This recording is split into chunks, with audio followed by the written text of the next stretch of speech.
views and opinions expressed in this program are those of the participants and do not necessarily reflect the views of Bronxnet or the program underwriters.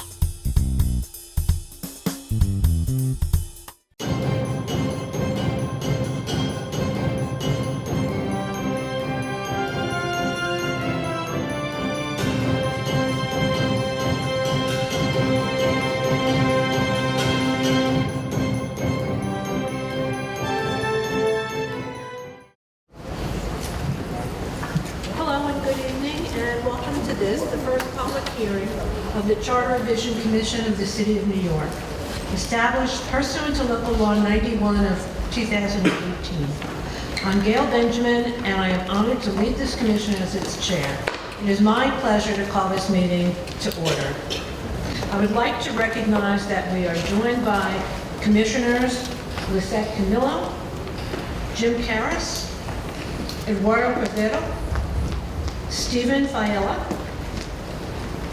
Paula Gavin, Lindsay Green, Allison Hirsch, Reverend Clinton Miller, Satish Nuri, Jimmy Baca, who is here but just stepped out for a moment, and Carl Weisbrod. Seeing those members present, we now have a quorum. This is the first public hearing in our ongoing effort to engage the public in the generation of ideas about ways in which the city charter can help the city work better. The commission was established by legislation adopted by the City Council and has appointment from each of the borough presidents, the public advocate, the controller, the City Council, and the mayor. We commissioners, 15 of us, represent a cross-section of New Yorkers. We live throughout the 5 boroughs of the city. We work in diverse fields. We are of different backgrounds, ages, and means. But what we share is a love of our city and a desire to help shape the city's future and to meaningfully participate in changing the document that will provide the basis for that task. Given that you're all here today, you already are aware of the importance of the Charter in how we live our everyday lives here in the city. The Charter provides the manner in which the city handles public money, provides goods and services to residents. It defines the responsibilities of government officials as well as the responsibilities of our city agencies, and provides the framework for the use and development of land within the city. We're all here tonight to propose ideas that can strengthen the compact between citizens and their government. Ideas that can provide a transition from the city of 1989 to the city of 2050. These ideas may rebalance the rights and responsibilities of our agencies or our government officials, may streamline our budget, or may redefine how the city uses its land or purchases its goods and services. We welcome all of your ideas and thank you for sharing them. If you wish to testify today and have not already done so, please fill out a speaker's slip and submit it to our staff who is seated at the table in front. Please make your points clearly and succinctly, as we want to understand the issues you raise. We're happy to accept any written testimony you may have, either today or over the course of the coming weeks and months.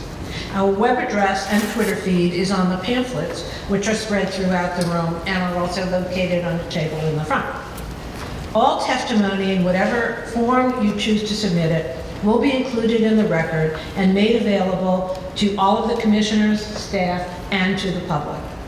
We will also hold Twitter and telephone town halls in the coming months to provide more opportunities to hear from you.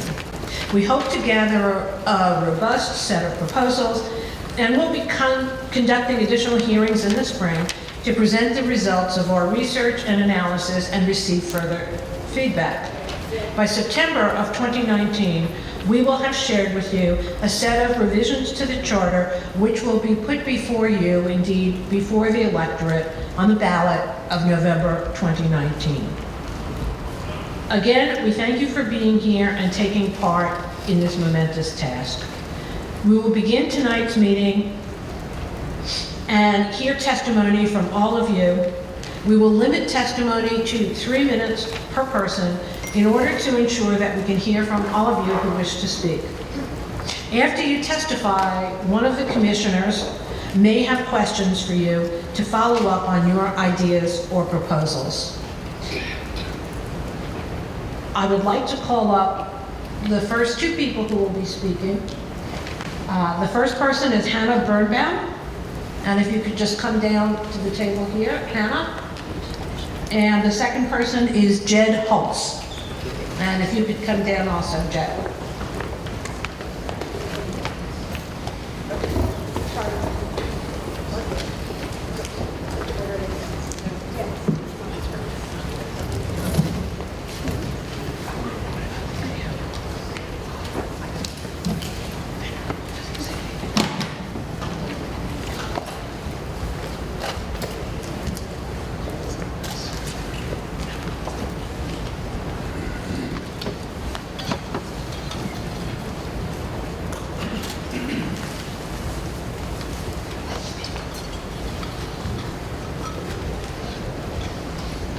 Hannah? Oh. Isn't everybody hear me? Yes. Okay. Good evening, Commission Chair Benjamin and Commission members. My name is Hannah Birnbaum, and I coordinate 32BJ's engagement with new development projects here in New York City. On behalf of our 85,000 members in the city, thank you for holding these hearings and for giving your time and expertise to this important process. Over the coming weeks, 32BJ officers and members will be providing testimony to the Commission covering a range of matters. We will be speaking about how the Charter can be revised to allow for greater community participation and more broadly felt and enduring benefits from the city's land use policies, how the city's procurement practices can be made more equitable and transparent, and how the Charter can be amended to further embed social justice in our city's laws. Tonight I will be expanding on the first of these issues, the need for a more equitable and democratic approach to land use decisions. For over 100 years, New York City has been shaped by its zoning laws. They have defined the physical structure of our buildings, where people live and work, and how we get around. Zoning laws also determine when and how community voices are heard and what is valued when land use decisions are made. With the economy and population of New York City growing strongly, there is an urgent need to structure our land use policies and procedures to ensure that the interests of working people are promoted and their voices are heard. As the union that represents the majority of workers in the property services industry, we support development that expands economic opportunity and creates good living wage jobs. At the same time, we are acutely aware of the affordable housing crisis squeezing families across the 5 boroughs and the need to ensure that low and moderate income people, including the workers that this city relies upon, can stay in the neighborhoods they love. There are a number of areas that we believe the Commission should explore in order to achieve a more just and inclusive approach to land use. First, I want to talk about expanding discretionary public review to cover more new development, especially larger projects. Much of New York City's new development and the majority of new housing is constructed as of right. This means that comparatively few projects come with opportunities for community stakeholders to weigh in about their impacts and advocate for important benefits like good jobs and affordable housing. Residential and commercial projects that exceed 100 units or 100,000 square feet consistently stand to have a significant impact on workers and the standards they have fought for. Projects that exceed this size threshold should be required to go through a discretionary land use review with opportunities for public participation.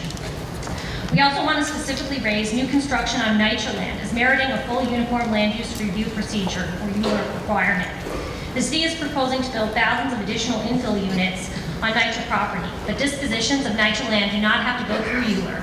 We are encouraging the Commission to mandate that any new structures on NYCHA land be subject to ULURP so that the communities that are affected have a chance to weigh in. We are also examining other specific types of land use actions where it may make sense to mandate ULURP or special permits. These include large projects that rely on zoning lot mergers and minor modifications to previous zoning decisions that lead to significant numbers of new units. Second, I want to talk about making the land use approval process more transparent. Through our engagement in ULURP and at the Board of Standard and Appeals, we have learned firsthand how difficult it can be to access complete information about proposed development projects and track where they are in the approval process. This limits opportunity for important public discussion about development and chances to raise and address legitimate community concerns. We're suggesting can I, 20 seconds? 20 seconds. All right. So we're suggesting that the Commission consider measures to promote increased public awareness, like creating a central database for land use applications, and requiring these to be posted online for a period of time before they're certified. I've submitted written testimony. We have a couple of other suggestions. One about attaching building service prevailing wage when the city disposes of public property, and another about improving the integrity and democratic oversight of the Board of Standards and Appeals. So I'll leave it there, and you have our more detailed written testimony. Thank you for this opportunity. Thank you so much. I see.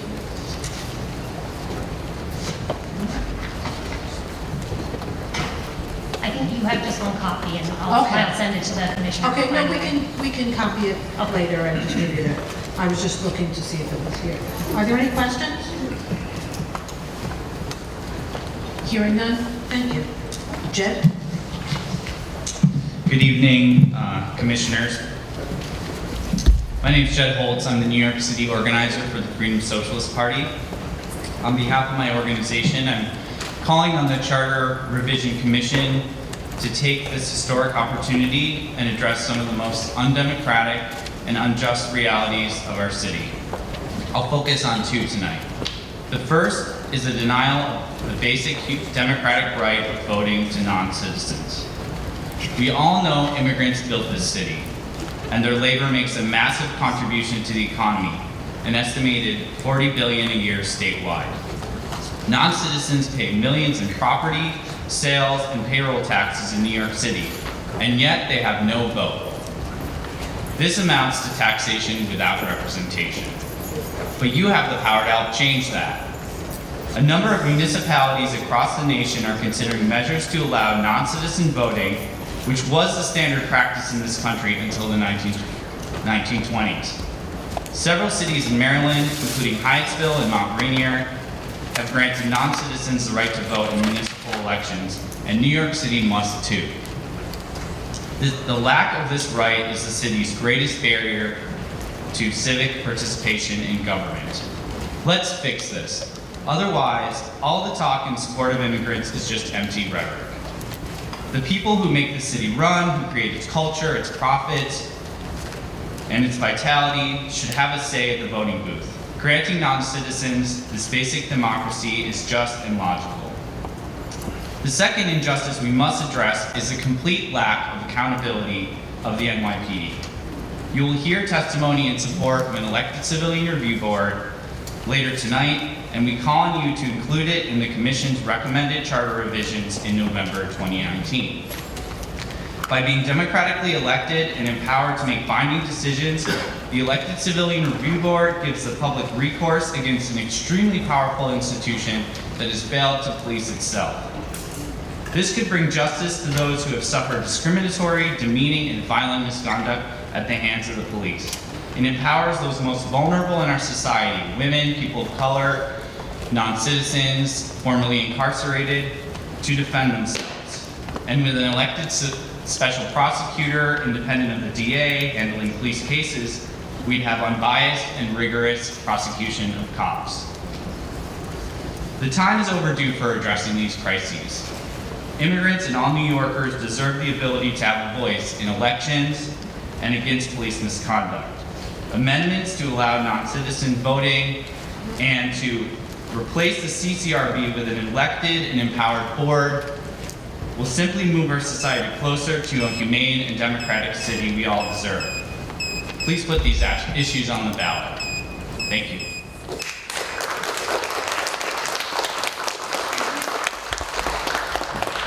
Thank you very much. Are there any questions for Mr. Holtz? Thank you very much. The next two speakers are Caitlin Greeno, I'm sorry if I mispronounced it, and Malcolm Green.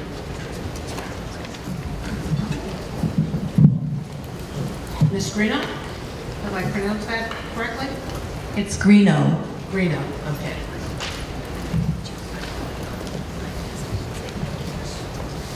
Good evening. This Charter Commission has the chance to create solutions to one of the biggest problems in our city, our crisis of accountability with the NYPD.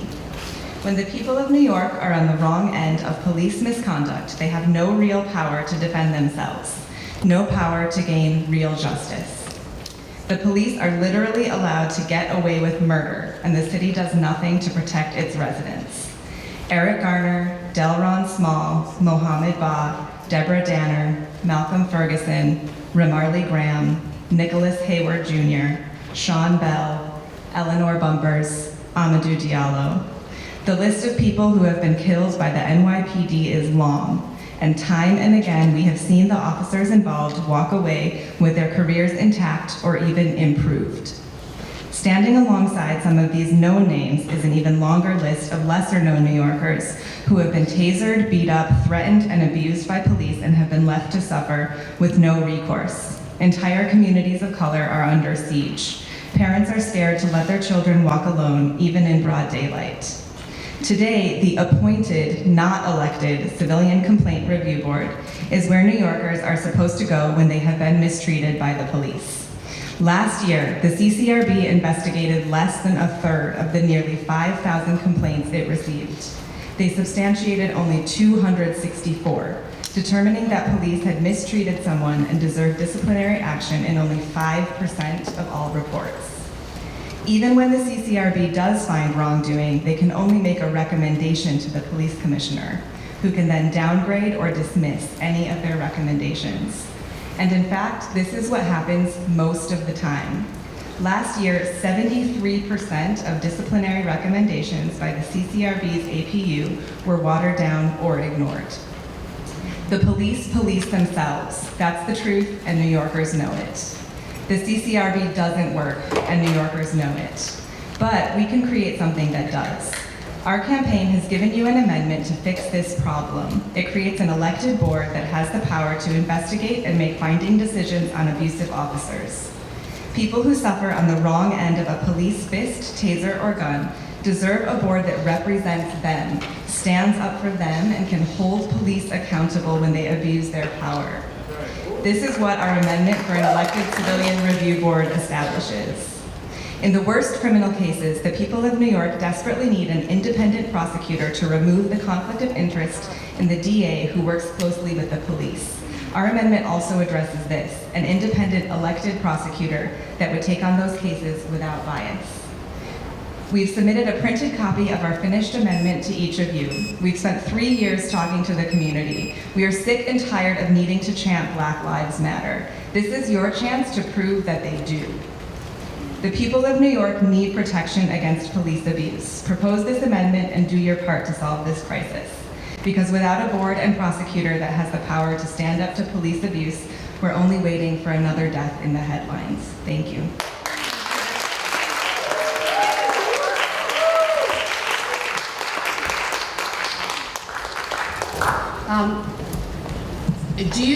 May I ask you a question? Do you envision that the CCRB would have an elective CCRB would have direct power to discipline the police officers? Or are you suggesting that the board would be elected and would still either have to forward their recommendations to the prosecutor or to the police commissioner for their recommendations to be implemented? So the board would be elected by the people of New York, and they would hear complaints, investigate cases, and when they find wrongdoing, their decisions would be binding. Their disciplinary decisions would be binding. And then the elected prosecutor would take on criminal cases.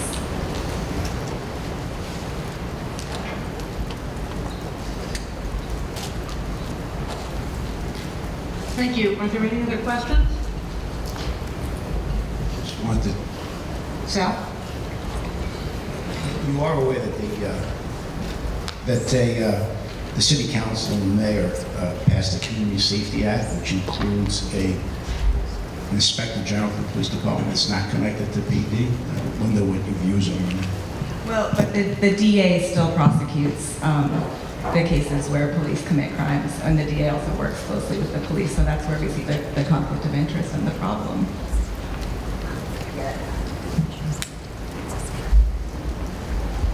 Anyone else? Yes, Mr. Karras? Would you view this right now? As You need the microphone. Oh.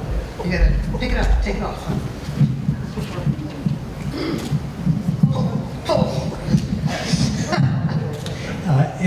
In addition to the Inspector General and Department of Investigation, there's also the mayoral control. There's a mayoral controlled police board. There's the internal affairs and the CCRB. Would this subsume all of those functions? Would this just replace the CCRB? We believe that the people of New York deserve to elect a board who would be able to oversee the police who are supposed to be working for us. So as far as the details of that, I would have to get back to you. I don't know, but I know that our legislation creates a board that's elected, and that's what we're calling for, because we believe it's really important. Okay. Anyone else? Carl? Yeah, I'm still a little unclear about what you mean by the power to discipline. That power would be up to and including discharge of the officer, or Yes. also, but any criminal matter would be referred to a DA? Would be referred to an independent elected prosecutor in An lieu of the independent- DA. Not a DA. Right now, it's done by the DA, so instead it would be done by this independent elected prosecutor. Thank you. Allison? Sorry, I think I'm also just a little confused. So we'd be electing both the Civilian Complaint Review Board and an independent prosecutor separately, or the CCRB would have the prosecutorial power within it? Well, the elected civilian review board would refer criminal cases to the elected special prosecutor. So we'd be creating it would be multiple new elected positions? Yes. Okay. Can I ask one more question? I'm sorry. Yes. For the non-criminal disciplinary actions, have you thought at all about how it relates to the collective bargaining agreement that the police officers have with the city? There's a disciplinary, one assumes I don't actually know the details of the police officer's contract, or even if it's open still or not. But one assumes that there's some disciplinary procedures that's negotiated between the PBA and the city, and I didn't know whether you've had any thought about how the new outside disciplinary procedures would relate or impact that.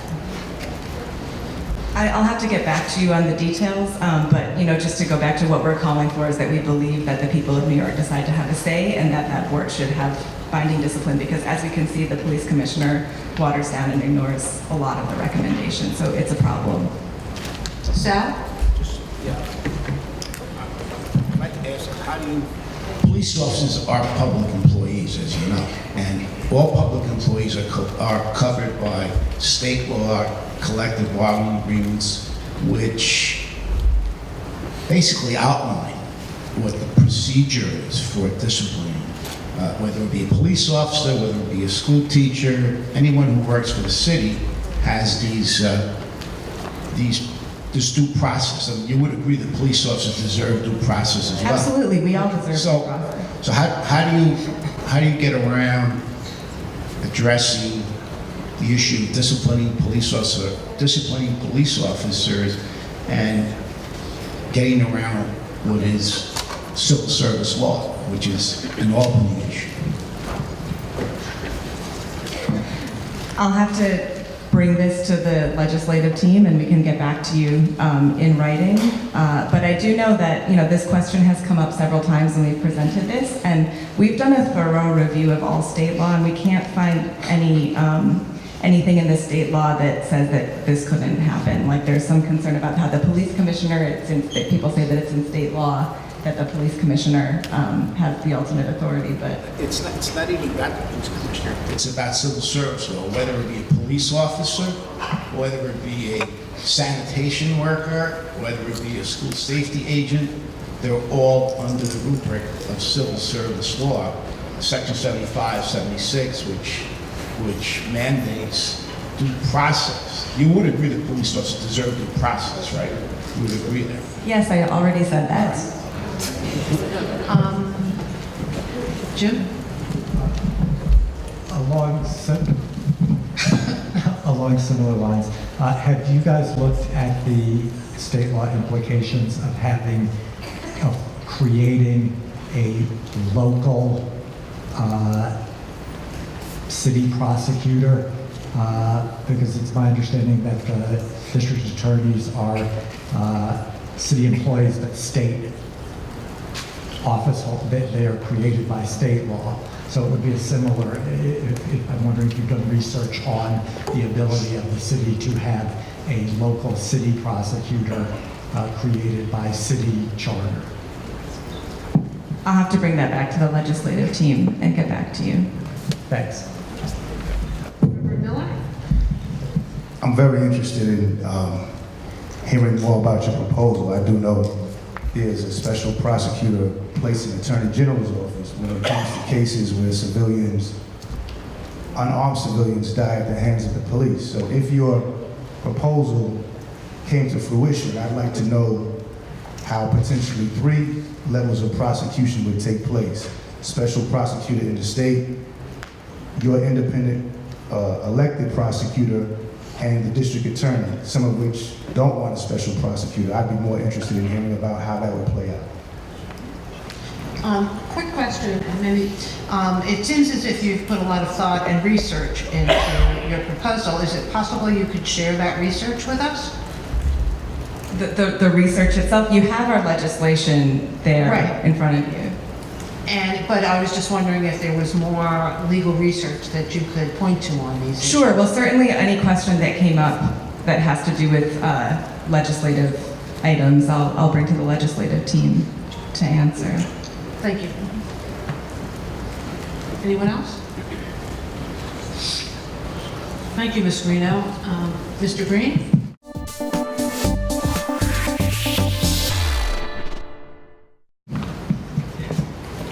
Thank you.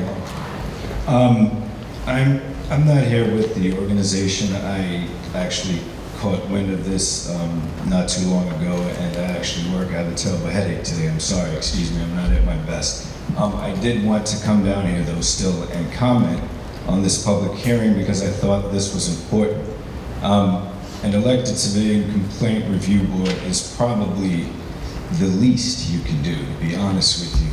I'm quite frankly disgusted at the way people, citizens, humans have been treated in this whole country, but we're specifically dealing with New York City, and it's been no different here. The bottom line, I think, is and I don't know the details of police training, but from friends that I have that are in uniform and other places let me know that it's an us against them mentality when being trained.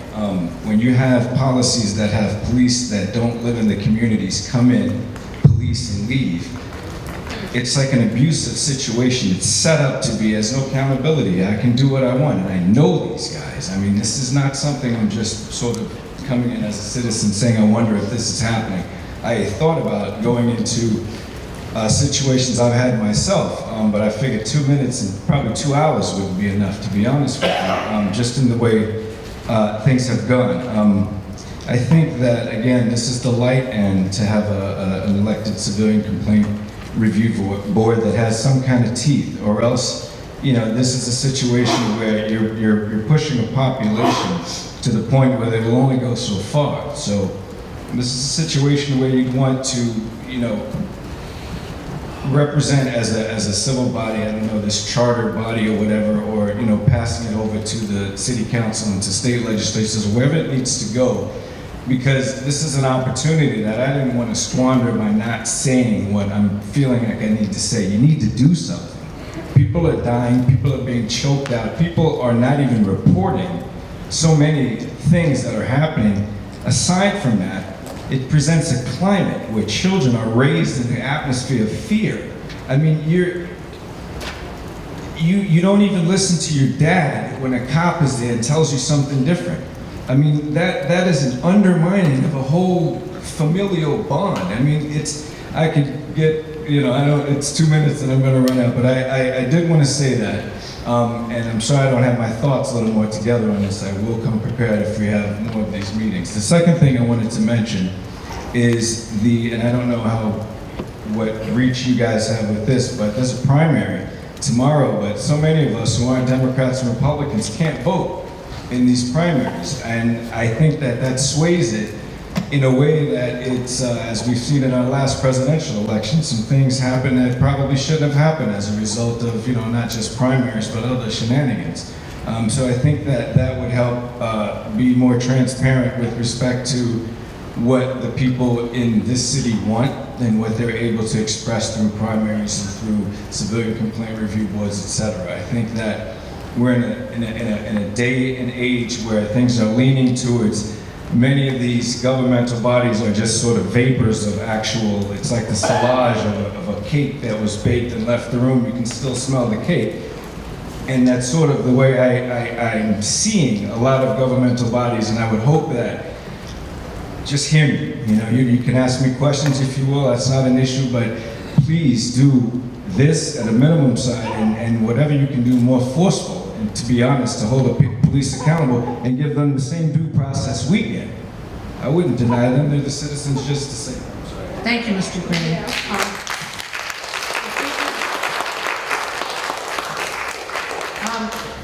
Tell me if I have what you said essentially correct, that you are interested in us examining the election of a civilian complaint review board as an elected body. Number two, it seemed to me you were also suggesting reinstating a residency requirement for police. Would you say that? Yeah, those are the weeds of it, right? My thinking is that, and you guys, that's what you guys, I don't want to be rude, but that's sort of what you guys do as elected officials. You go through the weeds, you hammer out the law, you find where this can work. I'm just a citizen coming and saying that when you grow up in a black neighborhood, which I did, and all you see is people that don't live there, and they talk to you in front of your mom, in front of your friends in ways that, you go to jail when somebody else, a common person, does that the way you react to them. And you have this fear of even responding verbally because they don't get the same due process you do. Yeah, and the last thing I heard you talking about was nonpartisan voting. Right. Okay. That's absolutely, I would imagine more and more people are not registering under Democrat or Republican these days, if I can say those two words, but, and they need to be heard just as well. So. Thank you very much. Please. Question?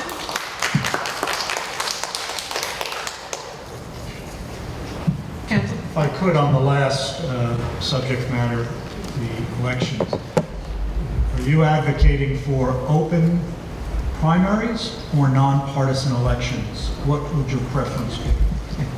Again, you caught me at a disadvantage. I'm not certain of the difference. I think that a person, if they're registered to vote, should be able to vote, whether they're independent, Republican, Democrat. If there's a primary, they should be able to participate, period. So I don't know how that falls under. Any other questions? Thank you very much.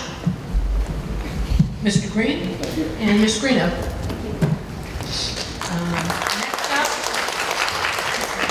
Next up, Carl Lanzano and Linda Pedrosa.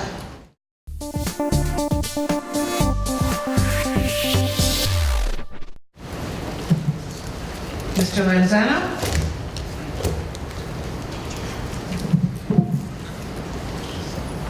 My name is Carl Lanzano. I'm a member of Community Board 12. I chair the Health and Human Services Committee. The reason I'm here is to talk about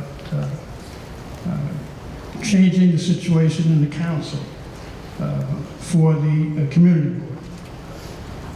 Community boards are the go-to agencies that citizens go to when there is a problem or a set of questions. Now, we have excellent representatives in our councilmen, and state assemblymen, senators, but as good as they are not us. The people themselves, I believe, should have direct representation in the city council. That is why I'm proposing creation of a community board council for the city of New York. It would consist of elected volunteer representatives, one from each community board, who would meet on a regular basis to discuss and seek solutions to the issues of the city. Then they would elect one representative from each borough to be a borough representative to the council, and they would have a vote. Being a volunteer, this being a volunteer position, politics would be kept at a minimum, and the allegiance would be to the people of the city who work the hardest to make the city work.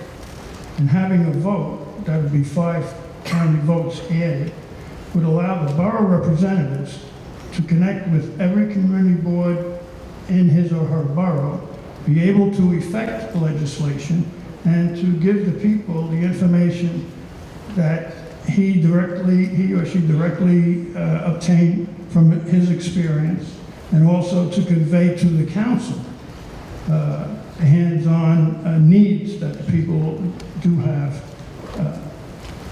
and they should pass them on. Thank you very much for your time. Thank you very much. Mr. Fiala? Thank you, Madam Chair. Mr. Manzano, this is an interesting proposition. The community boards have gone through a number of revisions in the 70s, the 89 charter. Right now there are 59 community boards. Correct me if what I'm saying is wrong, because I want to get the substance of your recommendation. You're proposing that one from each of the 59? Yes. One from each of the 59, well, in each borough. Okay. You'll have, yes, one from each of the 59. They'll have a committee in each borough, and that borough would elect a borough representative, which would be have a voting seat on the city council. So in effect, 5 additional members would be added to the city council in the capacity of community board borough-wide officials. Yes. The net impact being increasing the city council by 5, but the people selecting those 5, those are community board members, or are these borough-wide elections participated by voters? Well, and I don't know if I said it, but they would be volunteers, which being unpaid, which would not make them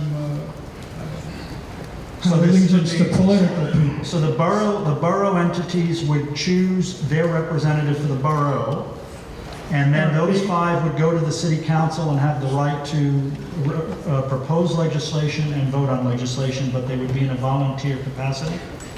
Right, so if you have 12 community boards in the Bronx, they would each send a member to the council, rather to a newly created committee.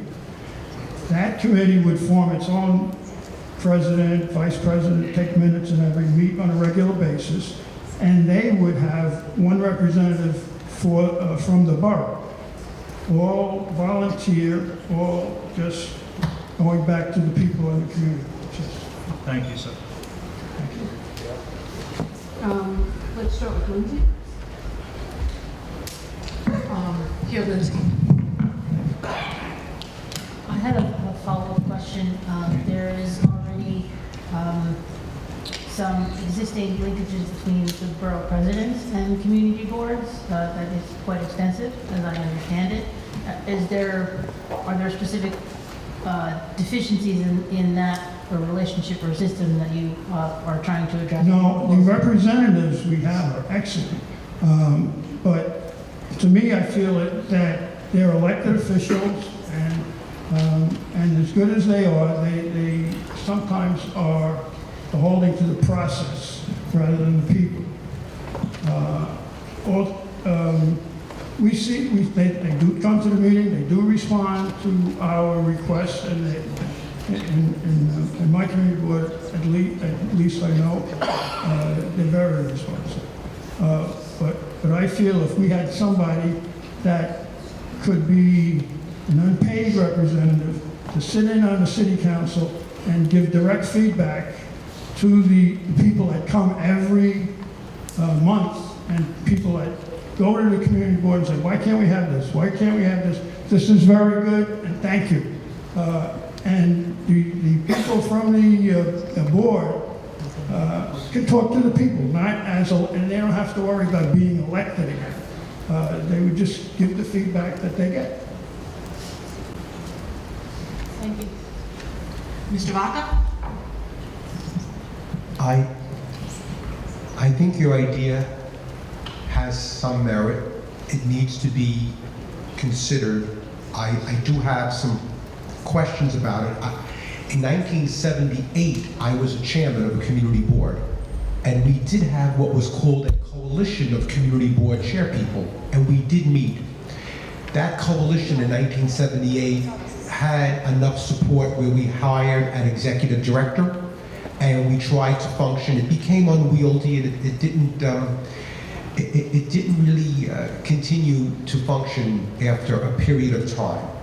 So, but I do think you're raising the issue that community boards, because we have 59 of them, they don't have a vehicle where they can register how they feel with one voice on certain policy and budget issues. So I see that, but I also then say that when you're talking about boroughs, my question comes up, what is the role of the borough service cabinet? What is the role of the borough board? Are those entities effective? If they're not effective, why not? Is that a partial answer? Because the borough service cabinet has all the district managers and the borough board has all the community board chairpeople. But you're talking about a citywide entity. I'm just wondering if using those existing entities and then creating a citywide entity to be advisory, because I don't see, I know for a fact that right now all city council members must be elected. So to have someone on the city council as a voting member who's not elected, I think would be problematic from the point of view of the Voting Rights Act, if for nothing else. But I would appreciate that you submit something to this body that would further clarify and define what you're talking about, because I do think it may have some merit if we can get more specifics and we can talk.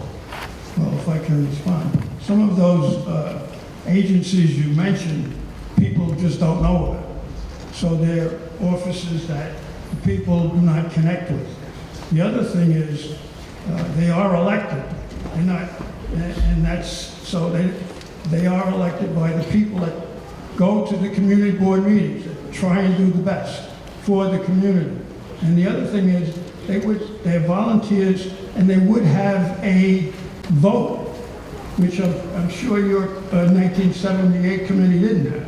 But if it had a vote in the council, then they would give community boards more than an advisory capacity, which they largely have now. We do have some, we do have a lot of power as a community board and influence, and we're very respected, I agree.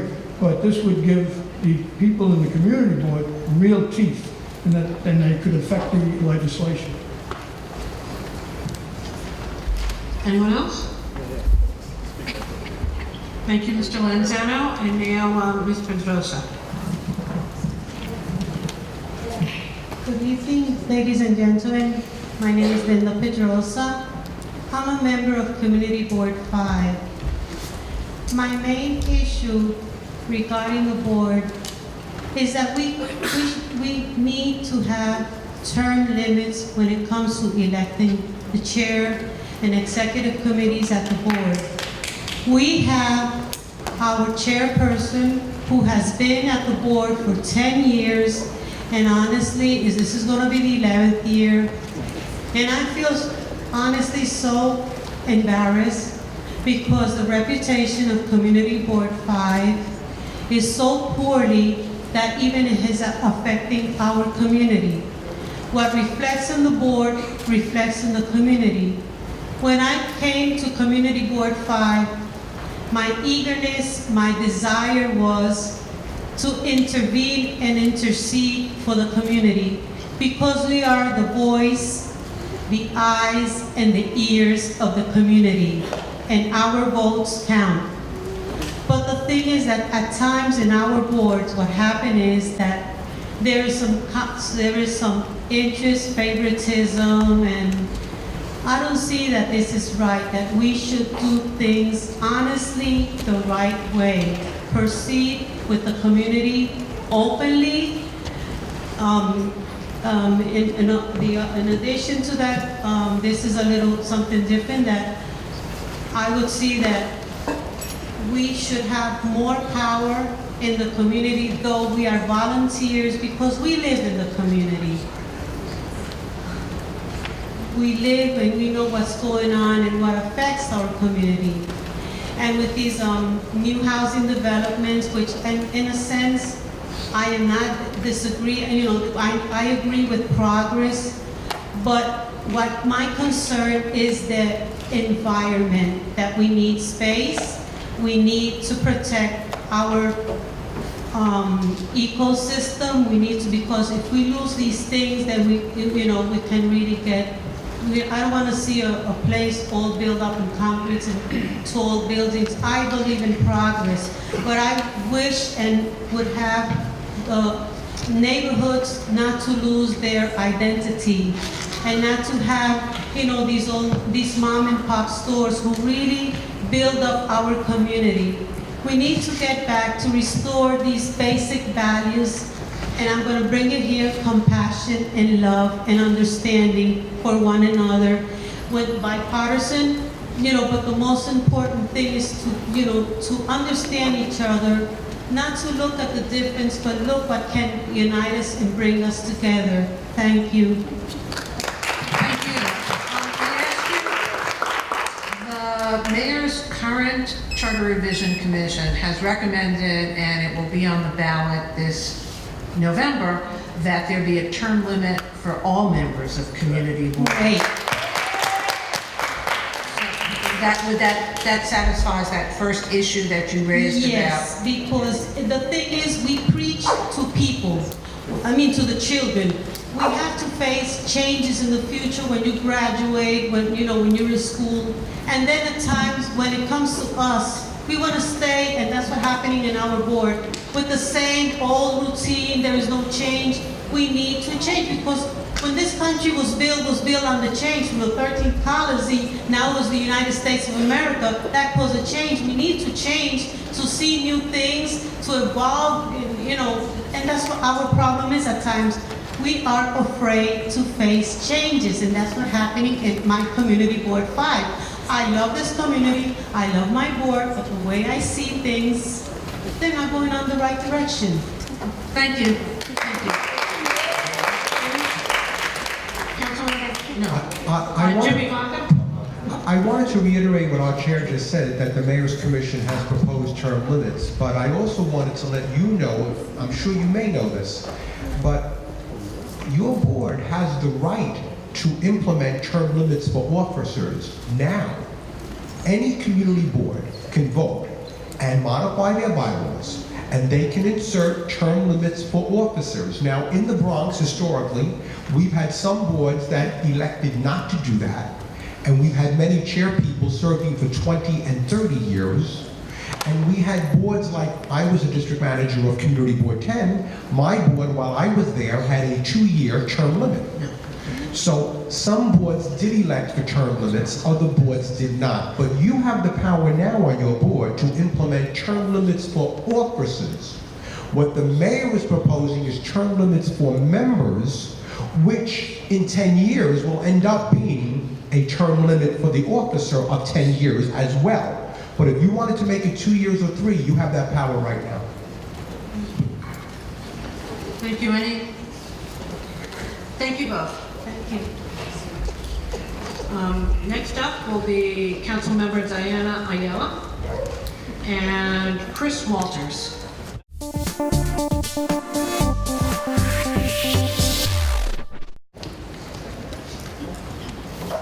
Councilwoman Ayala. Good evening.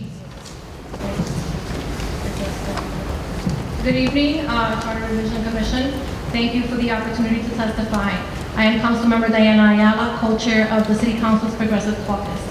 In this testimony, I will be focusing on the city's land use powers and processes, which has wide reaching effects to critical issues affecting the city. This issue is a priority for the 22 members of our caucus who represent districts across the 5 boroughs of New York City. It is no secret that the city's land use and planning processes are deeply flawed. Opposition to recent rezonings have made it clear. New Yorkers are unhappy about the city's land use process. The current system frustrates community members, grassroots organizers, elected officials, and planners alike. This is because the city's approach to planning is basically reactive. Without a larger citywide plan in place, we react to private development, natural disasters, school seats, homelessness, and other important infrastructural needs randomly. In the Bronx, we are experiencing an unprecedented level of development and growth. As an elected official from the Bronx, I can tell you from my experience, the status quo of ad hoc planning is just not working. We need a larger vision, one based on our short-term and long-term needs. We need a larger vision based on equity, a vision in which low-income communities do not have to solely bear the brunt of the city's every housing and infrastructure needs. We need to envision a land use process where communities are empowered and the equitable distribution of city resources, facilities, new developments is prioritized. As a first step, I will share 5 guiding principles that reflect the caucus's values and will drive the development of our recommendations moving forward. 1, equity and fairness, to ensure that all communities are doing their fair share and have access to affordable housing, services and amenities, and healthy environments. 2, proactive and responsive plans. The account for housing, for the housing needs of those growing cities, as well as existing conditions and infrastructural needs. Inclusive engagement, to ensure all New Yorkers have a voice in the land use decision process. Resiliency and sustainability, to guard against the future impacts of natural disasters and climate change. Transparency and accountability, to ensure that New Yorkers understand how and why decisions are made, how to participate, and how those decisions will affect them. Guided by these principles, the Progressive Caucus is working with our community partners to develop specific recommendations to achieve the following 3 goals. 1, create a comprehensive planning framework that includes a fair share analysis. 2, make the City Planning Commission independent and create a long-term planning office. 3, empower communities to engage in decisions before, during, and after land use processes. Our current system does not provide an avenue in which we have an honest conversation about our city's needs. Much of it is done out of the public eye, with outcome revealed, and often negotiated with just moments before a final vote. This method is not working. We need to engage in proactive planning that is not guided by the latest real estate speculation, but by data, local input, a commitment to right past inequities, and projected long-term needs. If you could wrap up. Yes. Over the next several months, we will be refining the proposals that we have laid out today alongside our colleagues and community partners. Thank you to the commissioners for your time, and we look forward to working with you, our colleagues in the City Council, and the community partners to refine recommendations that reflect the principles and achieve the goal that we have outlined here today. Thank you. You're welcome. A quick question for you. When you were talking about an independent elected planning commission, is that instead of the city council? Actually, yes, sorry. No. Only the person whose name is called can speak. Sorry. It would be independent of the City Council. I mean, I think based upon our research, the charter mandates that, would have to require there be an independent body. But you would see that there would be one independent elected body and then another independent elected body would vote? Well, I would need Zara because they're the ones that are doing the research on this. I'm here testifying on behalf of the caucus today, but they can give the data. If you have data, we would appreciate your submitting it to us, but really only the person who has signed up can No, we speak. appreciate that. Are there other? Yes, I see Paula. Yes. And then Allison, following Jimmy Baca, and then Carl Westbrook. Clarifying question. Are the principles how you would measure success in decisions, are you proposing those or measures of success for making land use decisions? I'm sorry.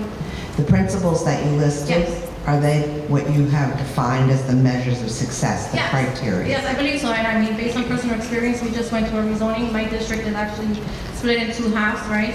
50% 49% actually East Harlem, and 51% in South Bronx, and we just went through an extensive rezoning process, and I think that had we had these measures in place, the process would have been a little bit easier to have to go through. We're really at a point where we're being reactive, and we're using the tools that are available to us that don't necessarily allow us to build and develop or prepare for a future that is actually affordable to the communities that live and are being impacted by these rezonings.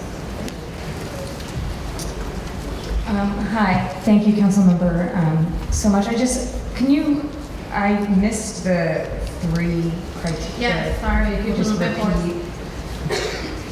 So, sorry, my eyes are also going. Creating a comprehensive planning and fair share framework, right, which would be, so the city needs to assess as a whole, the need for housing, public facilities, and neighborhood and amenities. So right now, we're doing it by piecemeal, right? Which communities gentrifying the quickest, and then we're reacting to that and developing a plan around that, an action plan around that, to rezone those communities, but we're not necessarily taking a holistic look at the city.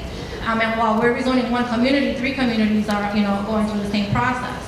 And so we need to have a more uniform policy in terms of framework to address that. And then the second was making the City Planning Commission independent and creating a new office for long-term community planning.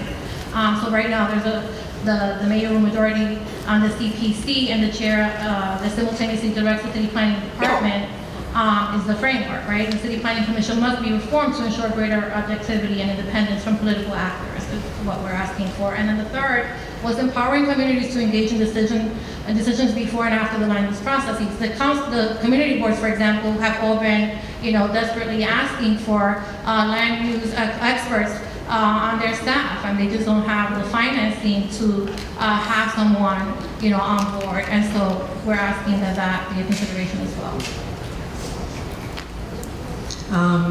Jimmy Wagner? Hi, Jimmy. Why, Diana? I know where you're coming from, obviously, as somebody who was there. Let me say 1 or 2 things briefly. The City Planning Commission is controlled by the mayor at this point. Yes. Okay.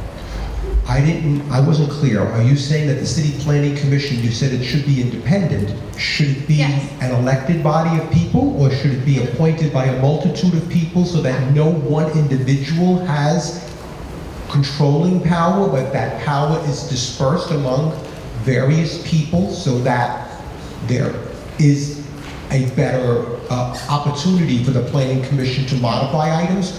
What do you say when you say independent? What do you mean? Well, I would always vote. I would always argue on the side of voting someone in. I think people are in is a better way. But I think that that's something that we're discussing with local community-based groups to try to kind of define more specifically. So you're open as to, or the Progressive Caucus is open about what the Planning Commission would look like, but you no longer want the Planning Commission to have a majority of its members appointed by the mayor. That's right, because depending on the mayor, the outcome is pretty obvious. Okay, quickly, you're aware of 197A in the New York City Charter, 197A plans, which the community boards can call upon. Many community boards are frustrated that they are only advisory in nature. So is something you're talking about, having 197A plans have more teeth through a community planner that the board is assigned to have? I know you came out in favor of that in your testimony. I am not aware that we have had that discussion, but I don't think that is a bad idea. Okay. Thank you for that. So I have a few questions. First of all, you had very comprehensive testimony. Can you submit that? We have one copy. Zara will submit it. We submitted one copy. If we have a copy, that will be okay. Thank you. Yes. When you talk about a comprehensive plan for the city, what body do you envision that actually prepares that plan? I don't know. I think that that's part of what we were asking the charter to kind of consider, right? It has to be an independent, body, but it's pretty obvious that we're heading in the wrong direction here with rezoning, specific communities. We just saw the mess that was, in Inwood, and the communities are completely split on this issue, right? You have members that kind of understand that we need to do something, but are we doing everything that we can? I don't think so. I think that we can be building, smarter, and I think that we can be preparing for more deeper, affordable options for community residents that are being pushed out day in and day out. And so what that body looks like, I just came back from vacation, and I volunteered to come in and testify today and have been part of some of these discussions, but on the teeth of the meat of the legislation and the proposals really comes from Zara, who's our director. And she can share more if you want. If you want some more data, we can submit it in writing. Yes. You can ask a follow-up. And you also asked for equity and fair share requirements, and as you know, we currently do have in the charter fair share provisions, and so They don't work. I'm sorry, but in my district, they don't work. How would you suggest they be changed to make them more effective? I would eradicate them because they don't work. I mean, I wouldn't call fair share a community like mine in the South Bronx, where we're oversaturated in shelters and methadone clinics and all type of programs that reap no real benefit to the community, the residents that live there. That's not fair share. It's not fair share, when you just assume that because we're, the people that live there are poor and people of color, that it is okay to just, dump everything in that community. So I would completely eradicate. I do appreciate that there's been a lot of concern about how fair share operates, but I'm just interested in how you think it should be changed, if you know. It's a difficult, question to answer, right? We have, and I'll use the shelters as an example. We have maybe 20 of them in my district, and then you go to Queens, and people are fighting because they don't want the one, right? But I'm pretty sure that those communities are also putting people into the shelter system, and I think that, whatever tools the city is using to analyze and to determine where families are placed, is a flawed process. We're putting children, we're removing them from the communities they know, putting them into schools, and now they become transitional, and now you have failing schools that are failing because children are not receiving the holistic services that they need because they've been ripped out of their communities. And so I don't know what the process looks like, and I'm not going to sit here and pretend that I understand how the city makes these decisions, but I can tell you that based on the fact that I am a recipient of a lot of these social service programs that come into my community, which I'm not saying, and I want to be very clear that I am not objecting to having a shelter in my district. I just don't think that my district should bear the burden for the entire city. Staff? Councilmember, let me congratulate you on raising two very important issues. I think the issue of infrastructure and long-term planning is causing a lot of consternation around the city. Question is, how do we address it? I mean, there are a number of proposals. Someone submitted a proposal that I submitted to the staff that would mandate a deputy mayor for infrastructure who's an urban planner. And that person would chair the city planning commission. Part of their responsibility would be to issue report cards on our city's infrastructure on an annual basis, which in many areas is collapsing, and also to come up with a plan, either biannually or annually, in terms of the city's development. How do we develop the city? How do we make it work for everyone? But certainly, I look forward to what the Progressive Caucus is considering, and hopefully I'm sure the commission will as well. But I want you to consider that idea as well, and I'll be more than happy to share more information. We're still refining some of these, and some of my colleagues will be testifying at other boroughs, and so you should be hearing more from us. Allison? Hi, I just had a couple follow-up questions. As I think more about it, and I appreciate all of the goals and the principles, obviously, of what we're trying to accomplish. But if you create one citywide rezoning plan, would the city council lose its approval rights? Because it seems that one potential downside is that once you actually are thinking about the city as a whole and not neighborhood to neighborhood, which in theory I certainly agree with, you actually diminish the ability for individual communities and impacted communities to engage in the process, because it's much harder to engage in a process that crosses 5 boroughs, 8+ million people, than it is to engage in a process that is based in your neighborhood. And so how would you actually maintain the existing community engagement within the ULURP process if you're not having localized ULURP processes? I don't think that we should. I'm not proposing, and I don't think that the caucus is proposing a citywide rezoning. I think that what we're asking for is a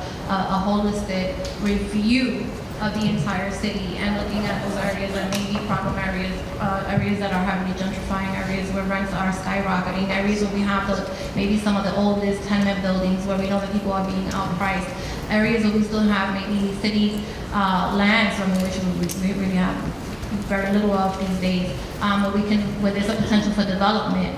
I think that's what we need, is being more proactive in looking at that instead of just saying, well, East Harlem, Inwood, they're gentrifying. Let's rezone there. I think we have issues, citywide. We have issues in Staten Island. We have the same issues in Brooklyn, but we don't have a plan. We're looking at, we're piecemealing it, and it just doesn't work. Jim? Thank you, Councilmember Ayala. And I too am, good, how are you? Good to see you. Thank you for coming. I too am very sympathetic with these goals. There's one area that I've been working on with the borough president for the last 5 years, and then borough president, which is inclusive engagement. Yes. And we've worked very hard to bring stakeholders, community groups, community representatives, community board members together, pre-certification, pre-ULURP certification, whenever there's a large or impactful rezoning. So, when the Progressive Caucus meets, I would love to hear more from you guys on, should there be triggers for when that occurs?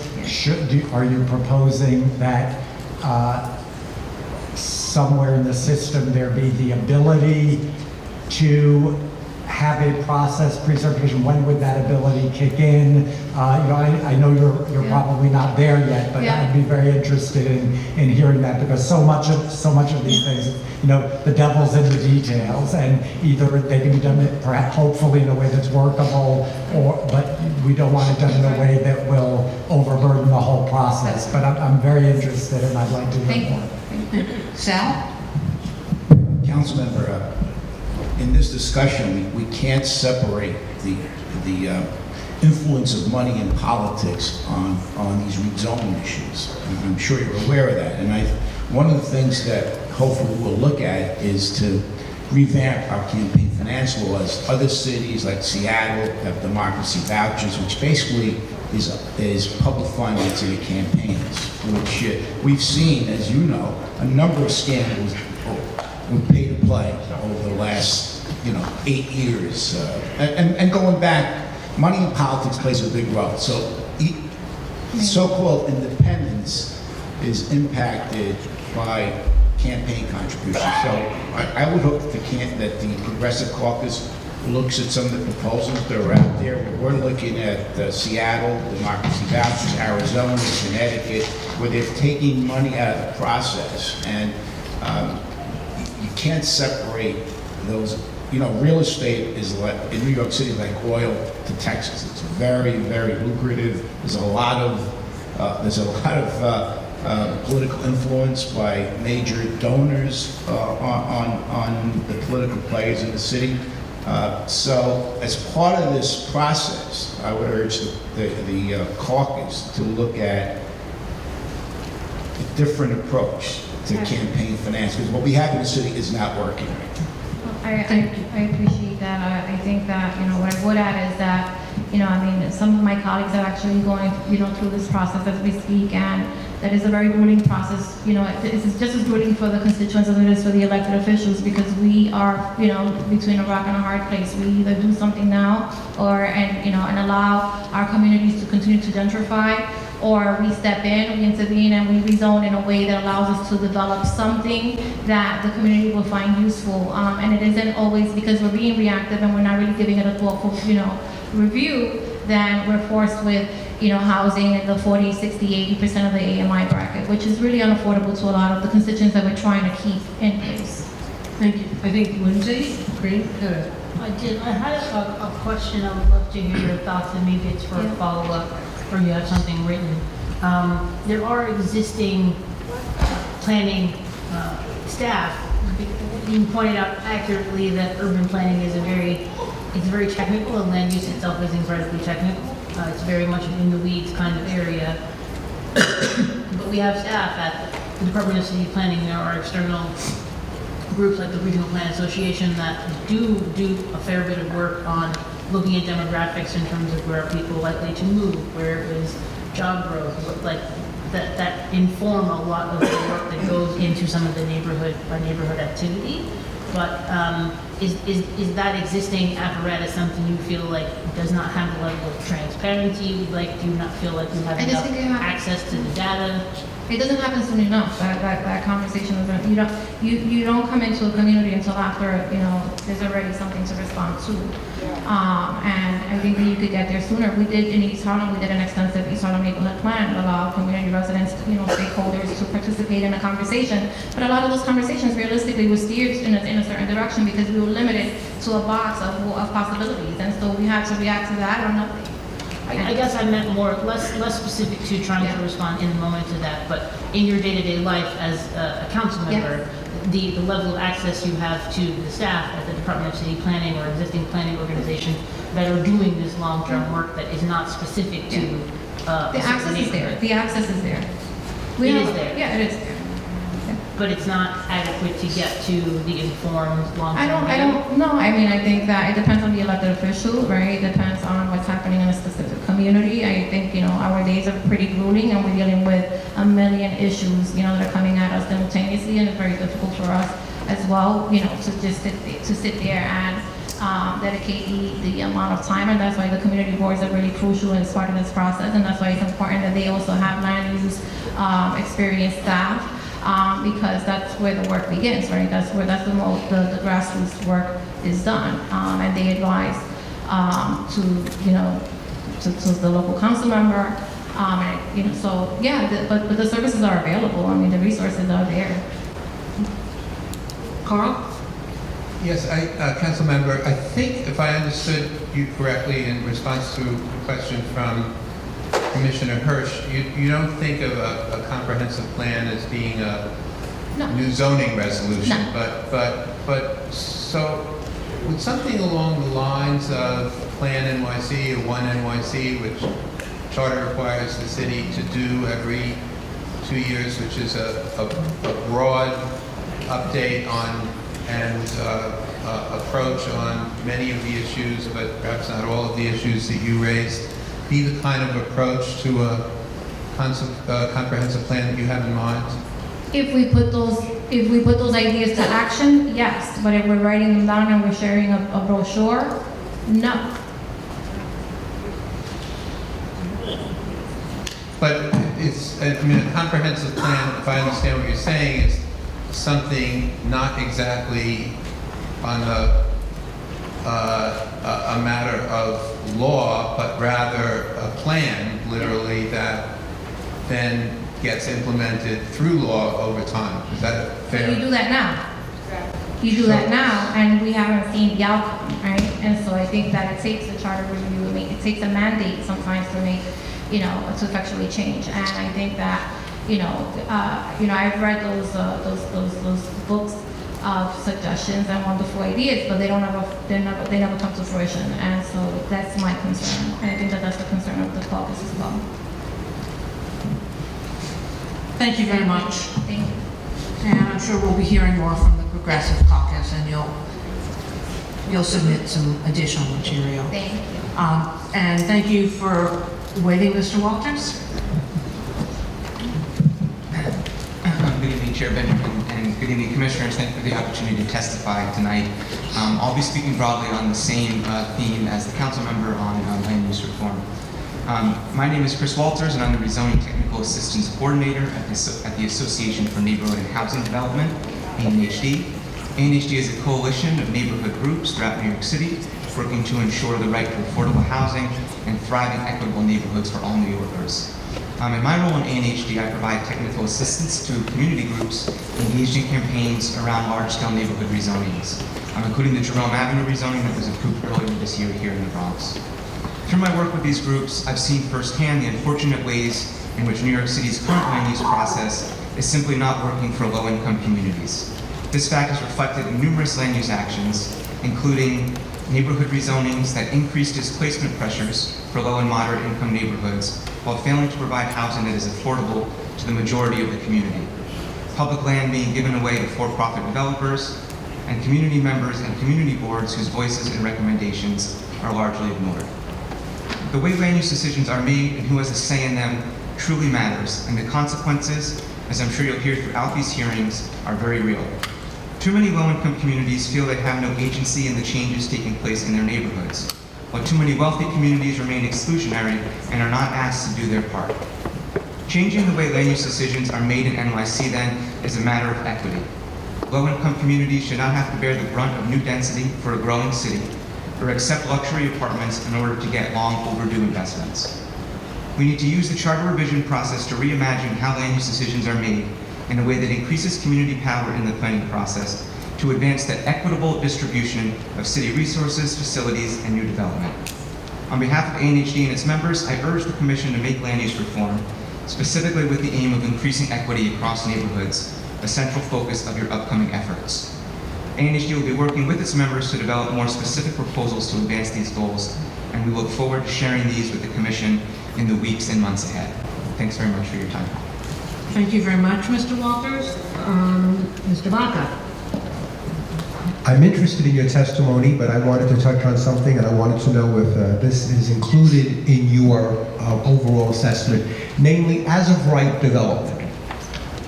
We have communities that get a notice that a new building is going up, and because that building meets the zoning, even if the community has concerns about density or lot line to lot line development, they are told it is a matter of right and nothing you can do. So I want to know, where do you fall on this issue? Is this something that you've heard from your constituent organizations, that there is a willingness to discuss, or a feeling that this should be included? Sure. You know, I don't want to get ahead of our membership right now in terms of what specific recommendations we put before the Charter Committee. I know in terms of our base building groups and organizing, you know, working with developers for as-of-right buildings, looking for what leverage they can, you know, trying to really get that community input and community interests in these developments is something our groups are very interested in.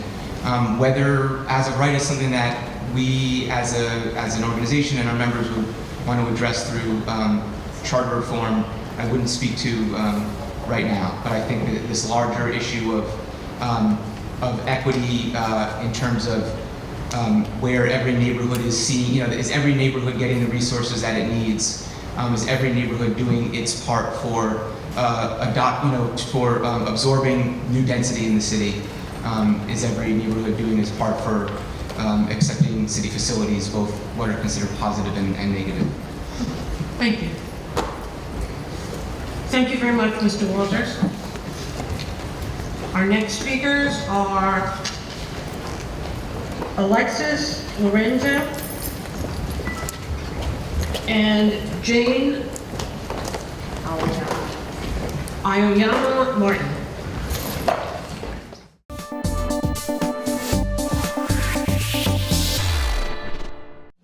Good evening, I'm Jane Aoyama Martin. I'm the project director of Bronx Legal Services. This is Alexis Lorenzo, our director of foreclosure prevention and community economic development.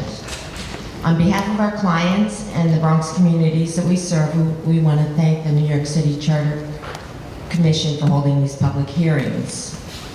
Bronx Legal Services is part of the larger Legal Services NYC, which is the largest civil legal services provider in the country. For over 50 years, We've challenged systemic injustice and helped clients meet basic needs in housing, education, healthcare, family stability, income, economic security. Our neighborhood-based offices across the 5 boroughs serve 80,000 New Yorkers every year.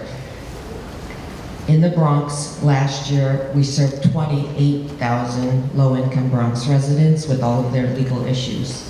Last year, we protected nearly 13,000 tenants and their families who are facing eviction. Our work in the area of housing puts us in a position to understand the complex housing crisis facing our clients daily. It's from this breadth of experience that we testify today, and at this point, we're sharing our time. I'd like to turn it over to Alexis Lorenzo. Thank you. Good evening, Commission members. As Jane mentioned, my name is Alexis Lorenzo, and I not only work in the Bronx, but I am a lifelong resident. We at Bronx Legal Services have had the privilege to work with many long-term residents and community leaders in the Bronx. While we are a full-service legal services organization, much of our work has been focused on helping our clients keep a roof over their heads, the basic essential human need for a place to live. In our practice, we are witnessing a shrinking housing stock, unaffordability and displacement of families every day caused by rezoning, market speculation, and greedy landlords. We are witnessing the reduction in affordable rents and destruction of our Bronx communities. Rezoning exacerbates gentrification and displacement and causes resegregation because of the unaffordability levels of new housing stock created. To create greater accountability for affordable housing plans, we ask the Commission to consider the following 2 points. Strengthen anti-displacement protections for low-income New Yorkers. Require the city to report on how proposed affordable housing plans are compliant with the Fair Housing Act, in particular, disparate impact.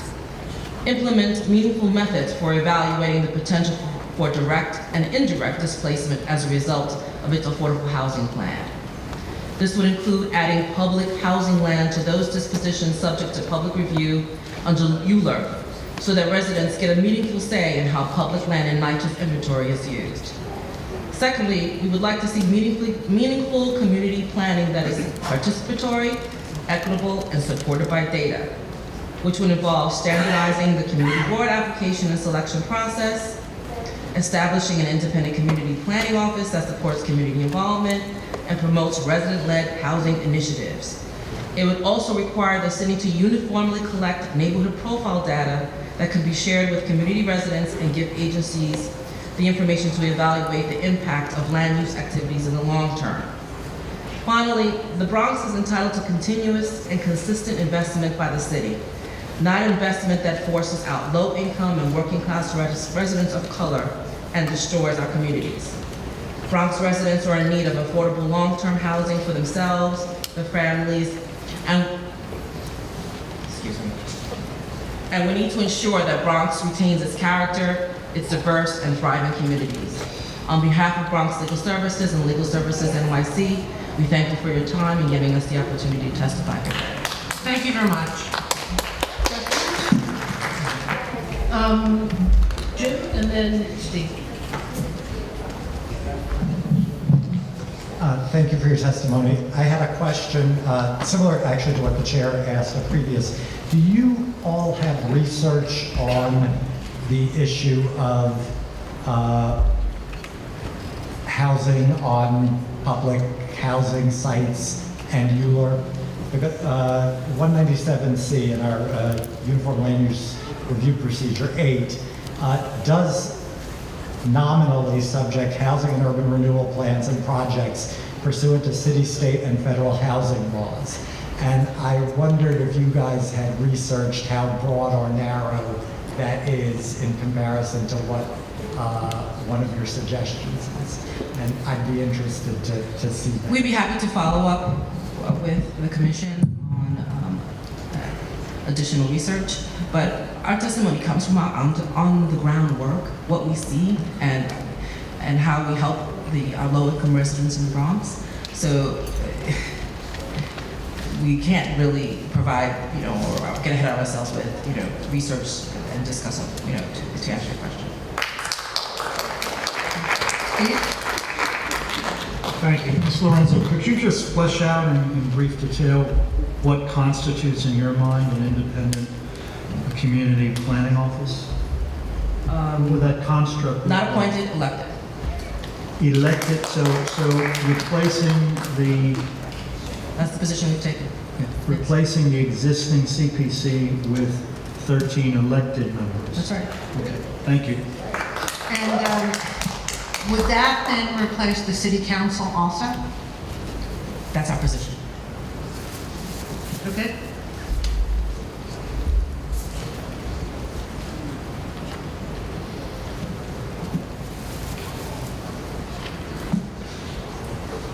Thank you very much.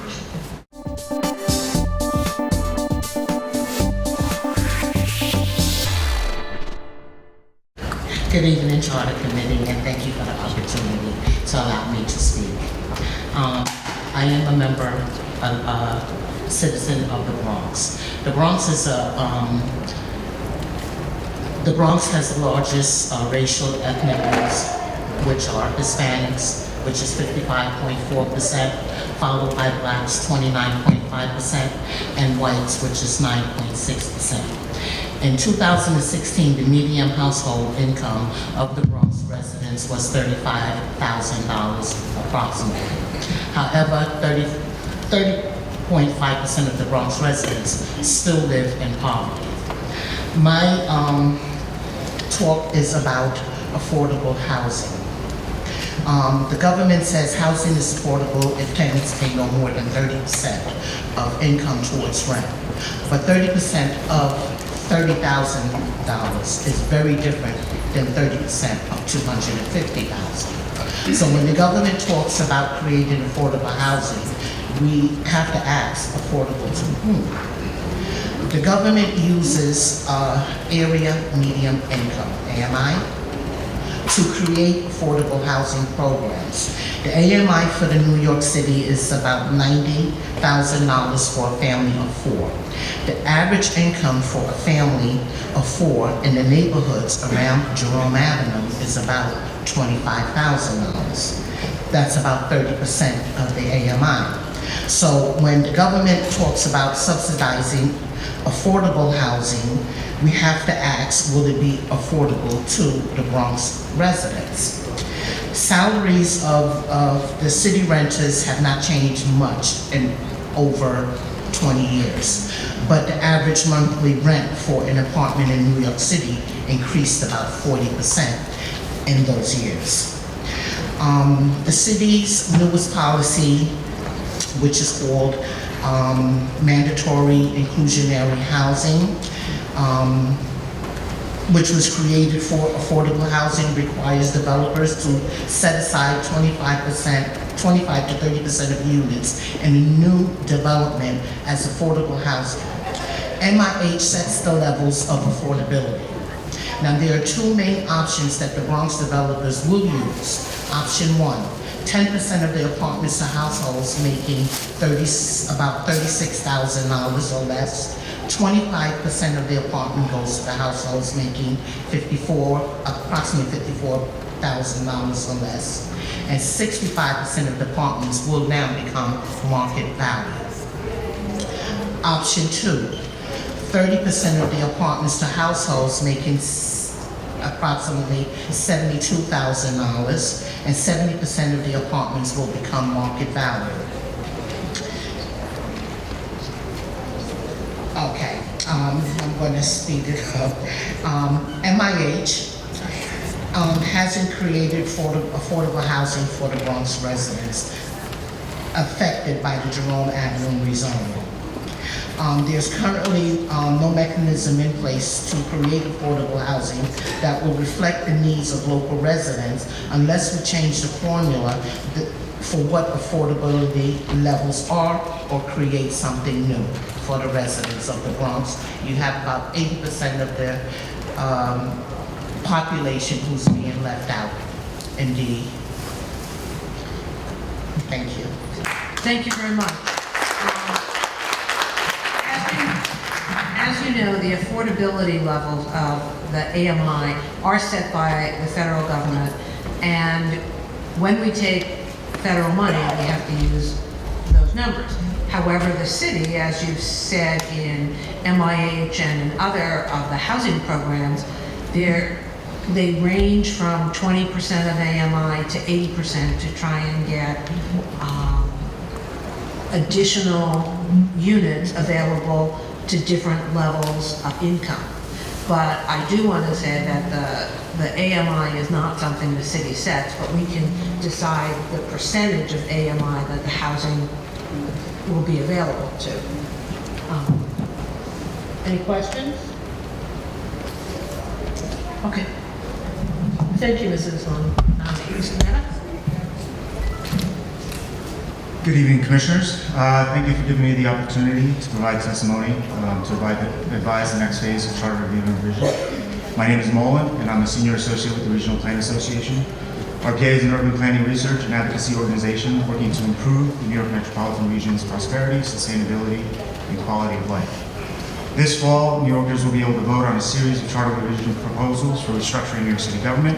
In our fourth regional plan, we discuss the importance for inclusivity in planning and development processes that govern our city. We applaud the Mayor's Commission for promoting the ideas of more robust civic engagement and solutions to diversify community boards and direct community planning. This Council Commission has the opportunity to build off these efforts and provide comprehensive review and overhaul for voters in 2019. Imposing term limits on community board members, standardizing the appointment process, and using annual reporting to ensure boards represent their districts, as proposed by the Mayor's Commission, will expand opportunities for civic engagement and help create a more representative body of local stewards. To reduce the knowledge gap and promote robust participation in meetings and decision-making, community board reform should include specific tools and practices, such as expanded budgets for boards to improve capacity and accessibility. Funding should be used to hire technical experts, such as full-time urban planners, that can improve board capacity and prepare them to develop community plans. Child care and translation services for public events should be fully funded to improve community turnout and participation at events. Standardizing and requiring digital tools for engagement. Software could be implemented citywide to enable community members to participate in community board discussions and decisions without physically being at the meetings. Additionally, each community board should have predictable online presence and clarity and publicity for events and agendas, historical records, communications, and other documentation. Standardizing training for board members so that they better understand basic planning concepts and the ULIP process can help community boards better define their role in the development process and what community outcomes should be prioritized. Community boards should also be required to produce official community plans and updates on a rolling basis. If a Civic Engagement Commission is established, the city will have taken important steps to solidifying the value and necessity for broader community participation in decision-making. As currently proposed, the Commission will focus on participatory budgeting, language interpretation at poll sites, raising awareness of city services, and supporting other engagement activities citywide. This entity should be given the resources necessary to take on more responsibility and reach. The Commission can work with community groups and community boards to strategize local planning activities, take lead on pre-ULIP action around the city to involve the public before and during formal processes, develop a citywide planning framework sourced from community board input, and be tasked with regularly undertaking a citywide comprehensive planning process. Efforts should also be made to improve transparency and reduce the burden on city government by establishing processes, rules, and guidance to enable community-based decision-making. In addition to building awareness and consensus on projects, the city should adopt tools and systems that encourage community stewardship over neighborhood assets and provide a platform to push new ideas. I'll briefly touch on two examples. Madrid adopted a free civic engagement platform called Console and has successfully used this technology to get broader engagement during participatory budgeting. The technology also enables residents to pitch and promote ideas for new projects. If an idea receives a certain number of votes from the community, the council is required to evaluate the idea and consider it for adoption. Okay. New York City already has a similar approach to budgeting. The bell has gone off, so okay. keep it somewhere. We encourage exploration of applying this technology further. I'll just quickly go over some of our land use goals that we think that the Commission should consider. Have you submitted that to us? No, I can send this. That would be good. We believe adopting official plans for each community board that includes targets to increase the supply of affordable housing and identify infrastructure needs, clear and comprehensive fair share requirements and guidance, transparency and accountability in the land use review process so the public can weigh in before an EIS is submitted, tracking mitigation measures for all EISs prepared, including public and private land use apps, and requiring community needs assessment before the disposition of public sites. We look forward in the coming months to working with our partners on the commission to solidify more requirements. Thank you very much. And if you could submit that to us so that we could have a copy of it. Questions? Thank you very much. Can you clarify what you just mentioned about EIS and EAS statements? Were you, you spoke about major developments and that the EIS and EAS statements should be submitted to the community boards? Is that what you said?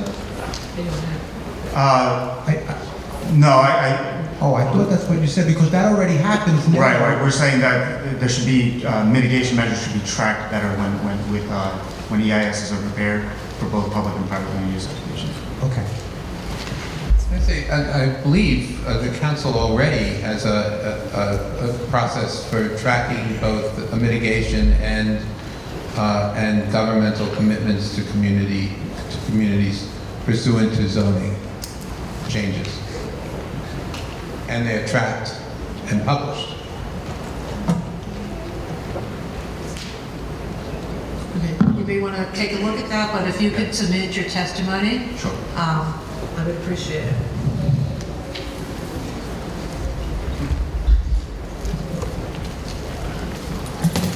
Roxanne Delgado and Alfred Lynch Jr.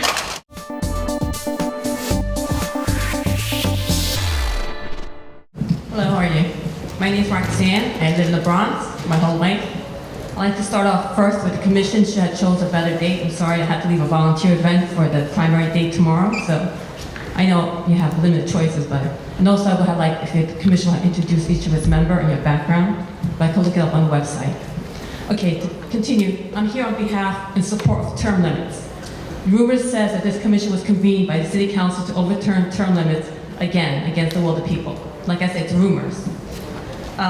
Like I said, the people voted 3 times for 2 term limits.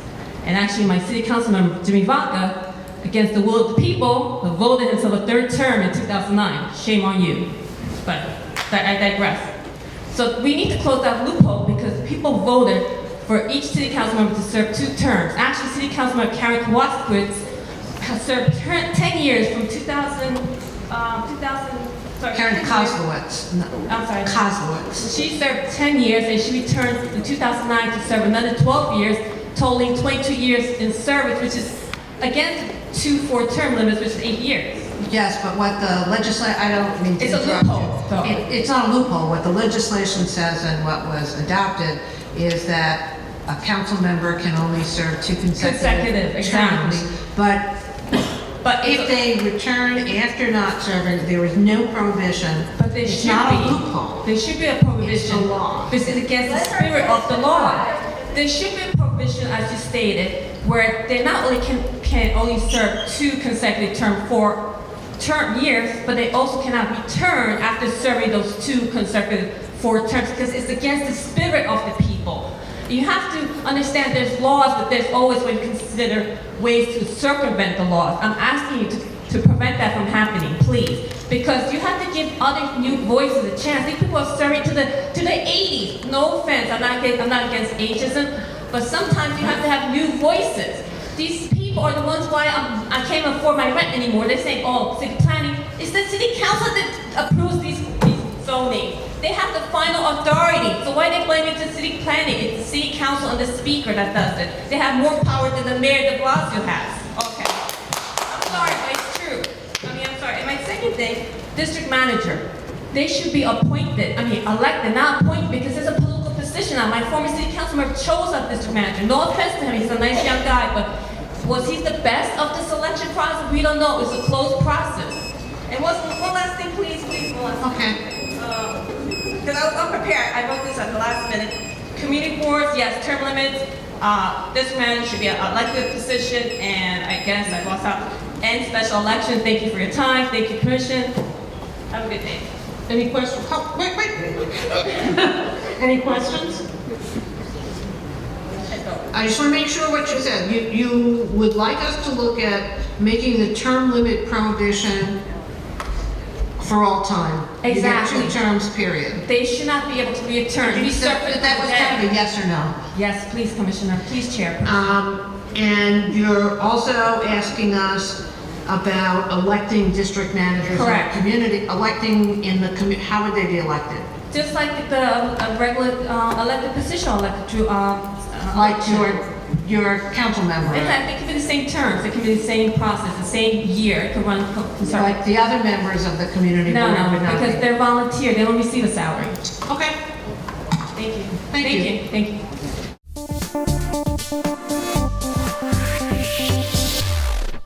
That I represent here today is a 501c3 citywide nonprofit organization that is organizing and advocating for about 200,000 immigrant New Yorkers from 15 former Soviet countries, with a special emphasis on refugees, asylum seekers, and growing number of political exiles from Russia and other authoritarian regimes. And these are the people who are have escaped indeed what was called here taxation without representation in their native countries, and we want them to be able to find a better arrangement for themselves in their new home country, which is why I will be speaking. Well, there were a number of very important and good proposals here that I would support, but I will stay within the city charter itself and only address our proposals for one section, that is Chapter 1, Section 18, Office of Immigrant Affairs. Well, our city is 60% foreign-born now by official statistics. And from our perspective, what immigrants need most of all are first representation and second real economic opportunities. Well, Mayor's Office of Immigrant Affairs, as it is structured under this article, gives them none of that at the moment. Its staff are very good professionals. They have plenty of good intentions, very dedicated, but often have very little connection to immigrant communities, which are not represented there and often feel excluded. The charter has no provisions for regular input from these communities into the work and the staffing of this office. And many complain that the office is really not responsible, sometimes not able to respond at all to what's going on within as well as between immigrant communities. Meanwhile, in other cities, progressive governments have set up different types of entities and agencies on immigrant affairs that include community leaders and have much broader mandates than Moya. Thus, San Francisco has an Immigrant Rights Commission, which by law must ensure that more than half of its members are immigrants and must hold annual public hearings. In Portland, the new Portland's Policy Commission must by law provide representation from a reasonably broad spectrum of refugee and immigrant communities. There are similar immigrant councils in the state of Massachusetts, in the city governments of Nashville, Houston, etc. The federal bill on comprehensive immigration reform that was passed by the US Senate in 2013, that so many of us supported, had a provision on setting up new American councils at the local level. These arrangements are clearly more progressive, more democratic and representative than the current Office of Immigrant Affairs. So we urge the Commission to follow these worthy examples and to scrap the Office of Immigrant Affairs in its present form. Instead, there should be an Immigrant Rights and Policy Commission, more along the lines of Human Rights Commission. Its members should be appointed from candidacies of established community leaders submitted by immigrant-led nonprofit organizations. Its composition should be approximately proportional to the size of major immigrant communities in the city, but no less than one for any community of 20,000 people or more. And these commissioners, to be effective and to command real respect, should be salaried professional civil servants. Partly because there are big differences among communities in terms of their leadership and their organizers being able to get funded for their work. Some are working for many, many years, providing government-community relations free of charge on a volunteer basis, because the discretionary funding process in City Council is unfortunately very flawed and often very politicized. Some smaller communities might get a lot of money, larger, not at all. So that's what I wanted to submit to your attention, and we will be submitting actually draft revisions in writing later. I wish I could express support to some of the proposals made here, but it was an honor to be here and testify. Thank you so much. Other questions? Thank you so much, Mr. Glinsky. Ms. Lavaglio? Good evening, everyone. Thank you for allowing me to speak. I'm flying by the seat of my pants. I don't have anything to submit yet. I'm a community resident of the Allerton Avenue area. I am very involved in my community. I'm an advocate. I am the chair of the Neighborhood Advisory Board for the DYCD. I'm on some other community organizations, 49th Precinct Clergy Council, and I go to all my community board member meetings and my precinct council meetings, and pretty much any meeting that I think is going to benefit the community, such as this one. And I basically wanted to address the overdevelopment of our community. The other lady that spoke about the AMI is like rocket science. Nobody can understand where they get their numbers from. So if there's any way to get rid of that and come up with an actual formula that will work, that would be good.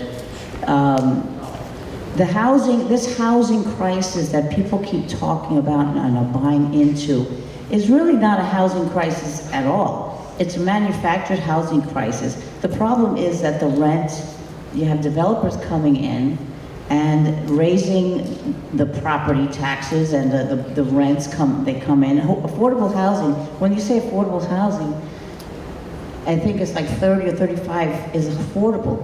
What about the people that maybe make 15 or 14,000 a year? We're not even on the chart.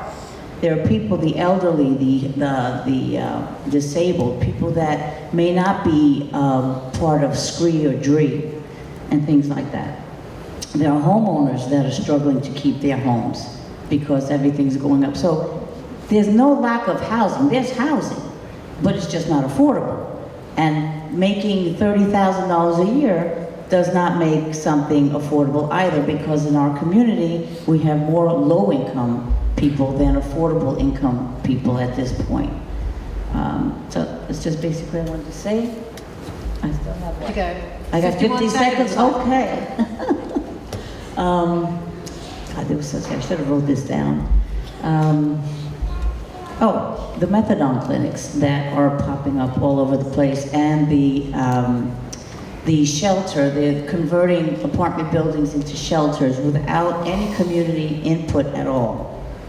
It is ruining our quality of life issues, and I think that needs to be more transparent. The community has to have a voice in who's going to be living next to us. We don't know who's living next to us. We get people from who knows where coming, that are displaced from Brooklyn and Harlem and wherever their gentrification is going on. They get displaced, they come to the Bronx, and they bring their bad habits with them. And we don't need that. We have our own bad habits. And I just want to say one last thing regarding the police.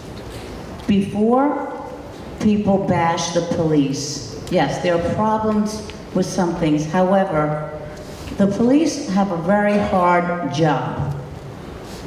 And I think we need to support them. If more people are involved in their police precincts, like I am, a lot of people in the community are, you get to know your police officers, you know your captain. They have the neighborhood coordination officers now, which is basically like bringing back the beat cop. So it's not, I don't know where people are getting that other information from, but if you do consider having a CCRB or having a different commission overseeing the police, they need to be mandated to train and go to the Citizens Police Academy for training before anybody can be on any board that's going to decide what happens to a police officer when they're doing something that they are required, that they have to do. I mean, they have to protect themselves as well, and not only us. Thank you. Okay, thank you. Are there any questions? Thank you very much, Mr. Glinsky and Ms. Navarro.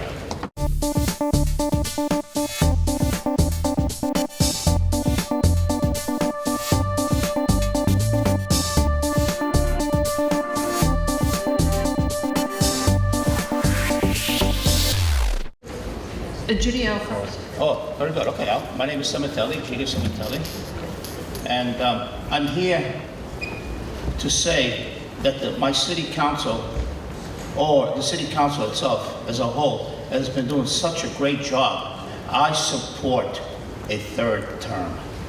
That's a joke. That is a joke. And and my point is, it's a joke because this is what the community is speaking. As Mr. Delgado said, this is a joke. And I hope that this committee, this revision, charter revision, that actually legislated itself as a board, which I think is a conflict of interest if it ever comes up, but I hope it doesn't come up, but that it created itself. I'm hoping some of the brave members here, by the end of my 3 minutes, will say, no, we don't support a 3-term, and we're not going to advocate. This board will not advocate for one. And I'm looking at him. I'm waiting for him to do it after my 3 minutes, but we'll see. And but I testified at the mayor's revision. I'm here. Thank you for having us here. And thank you for spending this evening with us. But there are certain issues. One of the issues that we need to do, or would like to suggest, is that the Department of Investigation, the chairperson or the director, instead of being appointed, should be elected. Should be elected as one of the independent bodies, as the public advocate and the controller. It's a fair and balance of considering our government is a one-body system. I think the only other government set up that way is somewhere in Minnesota. So it's very, very strange, large city. So I think it's strange. We don't have an upper body or upper house. And We did. we did. That's The Board of true. Estimate. The Board of Estimate. And we revised it in '89, absolutely. But when they revised it and the federal government approved it and authorized us, New York City, to adopt this new form of government, there was a balance. There was an independent controller, an independent public advocate to balance out a one-body system.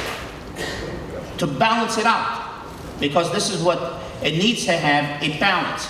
And the community boards were part of that, independent. We keep hearing about advisory. The community boards itself have an independent agency. They're not a mayoral agency.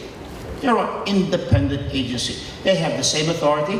One of the problems is that the politics of our local city council people that influence our boards, our community boards. How do we remove that? We remove that by, in addition, if I may, I'll round up. One of the ways to do it is to eliminate the appointment by the borough president or the recommendation of the city council, have them go through a petition process and possibly let their neighbors sign a piece of paper and say, we want you to be on the board, and have those individuals. We don't need other boards. I've heard people testify here, 3 or 4 other, I think they want to create 3 or 4 other more boards. We don't need other boards. We have the community boards that are in place already. We just need to strengthen them, make them independent from the politics, get the politics out of the community boards, and have, thank God, the mayor's commission revision is going to have term limits. So I think that's all positive, and this is what we need. And in addition to that, the reason, to reinforce the fact that we need a term limit, the councilman mentioned the 197.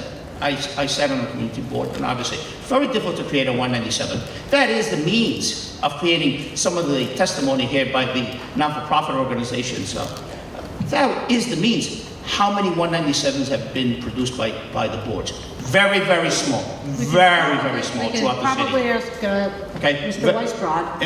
I don't even think there was Community Board 10 ever produced a 197, and I don't think a lot of boards have created 197. It's a difficult process. It is. It needs a lot of technical individuals, a lot of city planning, urban planners to actually establish one. So I think that's where we should be going, and to re-strengthen our boards would resolve a lot of the testimony and a lot of the issues that were raised here today. Would people really, I'm sorry, but do you think people would really get involved? You're way too young to remember the anti-poverty boards, and they were elections by local communities that would distribute certain kinds of money, and not many people voted in them. Similarly, when we elected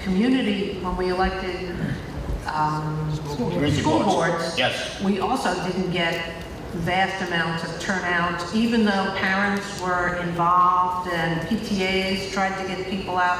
Do you think if we had elected community boards, we'd really get any wider cross-section of the You would get community? a higher caliber of individuals that want to commit and volunteer. I've been volunteering for 30 years. Volunteer, you would get people that volunteer a higher caliber. You would get the politics out of it. That's the most important. The only thing that influences our community boards and restrains them and they become a focal point. I heard the council person here talking about the city council has been selling their districts out for the past 50 years. Who are they kidding? Now they want control. They want local control. They've been selling out their communities to developers for years. Look at their campaign coffers. Each city council person. But if Developers call the shots in New York City and eliminate that, re-strengthen the community boards and have them a real say. Are you suggesting that we look at the conflict of interest and how elected officials collect money for their campaigns? Well, a Department of Investigation, independent or elected as an independent office holder, is an agency, independent agency, not appointed, would hopefully be able to resolve some of these issues. We will talk about CCRB that want to cover oversee the police, but we didn't talk, anyone mention about the politicians. The politicians have to be overseen. The politicians, you need an independent board to go see them. You can't trust our politicians. There are laws currently, but I'm going to ask, are there any questions for this? Sal? As usual, you pull no punches. Always great to hear your voice. Just a couple questions. How would you feel about the city council having advice and consent where a DOI commissioner or a police commissioner or a head of DOE would have to be approved by the city council, like they do in the Senate when the president proposes high-level officials that would give the council and the communities at large an ability to vet folks better? What's your position on advice? I don't believe that it should happen that way. I personally believe ultimately the most powerful endorsement is a vote. And if someone elects an individual person or an individual position of the Department of Investigation through a vote, that empowers, that mandates that person to be independent, to be liable to the individuals and to the people. So anything else would still be political. What about the public advocate who's elected having that responsibility? So true. They have some, but unfortunately, the mandate of an investigatory agency would hopefully subpoena power. Well, that would subpoena power would be a big plus. But one of the things we're charged with is looking at the powers of elected officials and possibly restructuring them. So a public advocate who would also have play that role as a DOI. Well, I haven't seen any public advocate take that position or be aggressive to it. Although Mr. de Blasio challenged Mr. Bloomberg and he got into the City Hall. I told Tisha James the same thing. I said the road to City Hall is you're challenging your mayor. She kept quiet. Now she's running for something else, right? And so that the point is we need independent bodies, independently elected where the vote of the people might be small, but the vote of the people mandates the requirements of a position of especially an investigator or special prosecutor or director or a position of Department of Investigation Commission. A little bit of a follow-up question to what Chair Benzer asked. You pointed out both if I'm paraphrasing correctly, that someone who's elected is inherently independent, but you also indicated a frustration with the fact that donors to elected officials' campaigns dictate a lot of how they behave once in office. Are there campaign finance or other changes you would like to see to help reduce that conflict? Absolutely, and you made an excellent point. I think in reference to the DOI, we should finance it. Finance the campaign. No contributions. 0 contributions for a special prosecutor. That would eliminate all influence of money.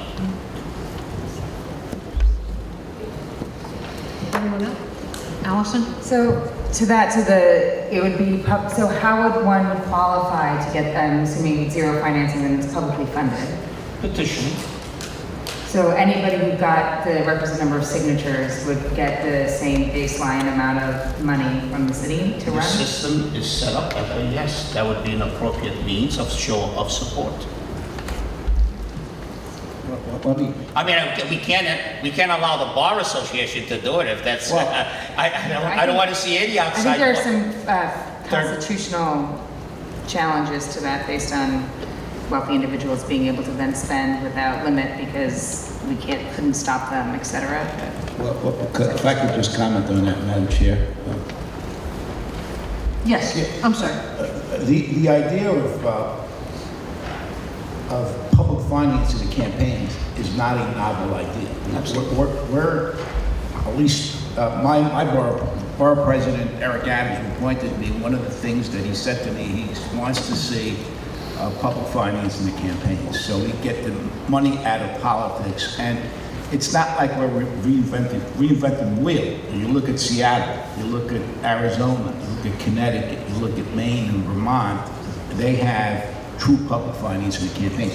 Of course, you can't just go out there and run for office. You have to go out and make sure that you're a credible candidate. There are ways to do that, but my point is that this is not unusual. Other cities and localities are doing it, and states are doing it. So we should be doing the same thing, especially in view of the issues we've seen with pay to play in New York City. Good, so you're going to be influencing the board to get an independent DOI. I'm one of 15 commissioners. Good, that's all. We start with 1. Thank you. Any other questions? Thank you very much. Thank you. Mr. Camarda, sorry. Good evening, Commissioners. My name is Alex Camarda. I'm the Senior Policy Advisor at Reinvent Albany. Reinvent Albany is a good government organization. We specialize in open government, transparency, and the freedom of information law. It seemed from the testimony I heard tonight, listening to many people provide their recommendations to you, that there's a real need for greater engagement with government, more democracy, more input into government decision-making. And so I hope our recommendations tonight provide an avenue for that. We think that Chapter 47 of the Charter, which is entitled Public Access to Meetings and Information, should be rewritten, should be overhauled. It's a chapter of the Charter that feels very dated when you read it. I think much of it was written probably 30 years ago, before we had cell phones and before the internet, and before a lot of the modern technology we have today that could provide an avenue for input by the public into government decision making. So we have 3 broad recommendations in rewriting Chapter 47. First, we think that city data, that is data housed in government agencies, should be by default open to the public with few exceptions. Secondly, we believe that many of the processes that agencies engage in with the public should be digitized and much of the paper-based processes eliminated. And then third, the city has many agreements with outside entities, academic institutions, and so forth for data sharing, sometimes of personal identifying information. And we think the parameters of that sharing should be disclosed to the public, much like the focus you've seen on technology companies like Facebook and so forth. With regards to the open data recommendation, we think that could be realized in a number of ways. First, we think the city open records portal should be codified and put in the city charter. It's currently created by an executive order and administered by the Department of Records and Information Services, commonly known as DORIS. We think a Council Bill Intro 328 of 2014 provides a starting point to codify the open records portal in the charter. We think the public data directory, which is in the charter in this section, should be eliminated. It was a precursor to the open data law. We think the open data law, which is currently in the administrative code, should be strengthened and put in the city charter. We think the mayor's Office of Data Analytics, which was also created by executive order, should be put in the charter. Its responsibilities outlined, particularly for its director and also the chief open platform officer. So many other recommendations which are in our written testimony, but all of them are oriented toward making the city more modern and creating a digital infrastructure to enable the public to better communicate with city officials. Thank you very much, Mr. Carter. Questions? Yes, Carl and then Paula? I thank you for your testimony and look forward to reading your written testimony as well. And I'm especially grateful for your work in Albany. Thank you.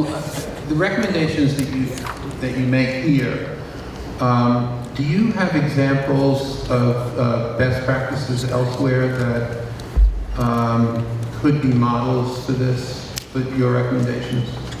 Sure. I mean, it really depends on the particular area that we're talking about. I mean, the city was one of the first to pass an open data law, and it's kind of a model for the country. At the same time, when it comes to the Freedom of Information law, most states and localities, including New York City, are really behind where the federal government is. The federal government has a much better Freedom of Information law infrastructure. For example, they have agencies submit reports that provide very detailed information as to the types of requests for records they receive, how each of those requests is handled and processed, and they make available Freedom of Information law requests to agencies once they're granted to the public. So it creates kind of a reading room of government documents, and it also eliminates work for city agencies because they're not processing the same requests over and over again. They can just point to a reading room where it's already been made available. And there are entities in New York that do this. The Port Authority is one, for example, that has actually a reading room of all requested documents that were released via FOIL. I would just, if you could follow up and submit as a sort of a postscript to your testimony, the best models that you're aware of throughout the country. That would be helpful. Sure, we can do that. And I think that when it comes to digitizing the infrastructure of the city, I mean, there's a lot of processes that are in motion at different agencies. For example, I know when it comes to procurement, they're updating the Vendex system with Passport.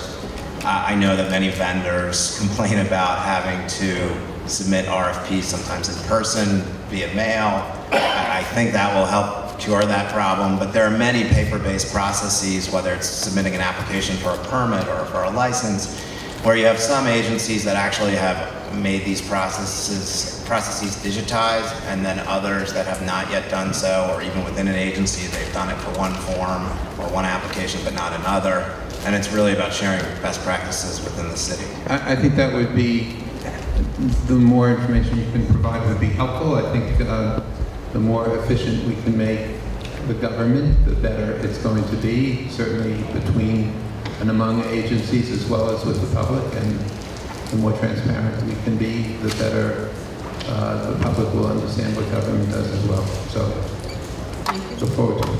Paula? Just a quick question that's sort of a follow-on from Carl's, and that is, were you saying that you felt directionally the city was moving properly on open data as well as the data analytics? Your concern is that it should be in the charter versus an executive order. Correct. I think a lot of what has been done should be codified and can be strengthened in the charter. I also think goals and kind of a more coherent vision could be laid out in the charter. I mean, the rubber hits the road for a lot of these things on, whether they can technically be done and the different databases that are involved. And that's really something that's done best at the agency level administratively, but certainly the goals and the aspirations and the vision could be laid out in the charter, and for certain things that are in executive order or being done administratively, I think that those could be codified as well. Thank you.